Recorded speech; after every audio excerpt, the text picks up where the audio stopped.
Luluto ng ginisang ampalaya mga kasipat. At ayan ang ating mga rekado para sa ating lutuin na ginisang ampalaya. Alam niyo ba mga kasipat, ang ampalaya ay isang papadagdag ng ating dugo. Kung ikaw ay mababang dugo, ito na ang sagot. Kaya try na, lutuin na natin ampalaya. Kaya sa mahilig magluto ng ampalaya, try nyo na. Masarap talaga yan, yummy talaga pag ampalaya ang ulam. Kasi ang ampalaya ay yan ang pinakamasustansya sa lahat sa ating pangangatawan. Ang padagdag talaga ng dugo yan mga kasipat. Yung mga ampalaya ay pagkay kulang sa dugo, yan ay pwede talaga mga kasipat.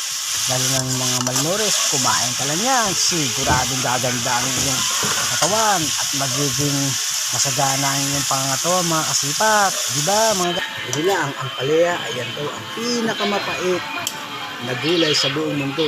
Pero nasa pagluluto po yan mga kasipat. Ang ampalaya bago po natin lutuin, siyempre titigayin po natin yan ng asin.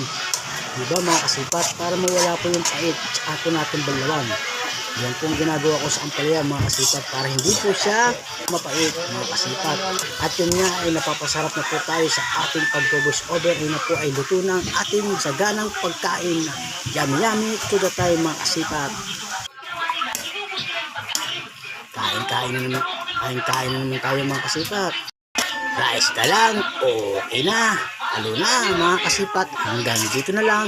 Sa muli, bye-bye.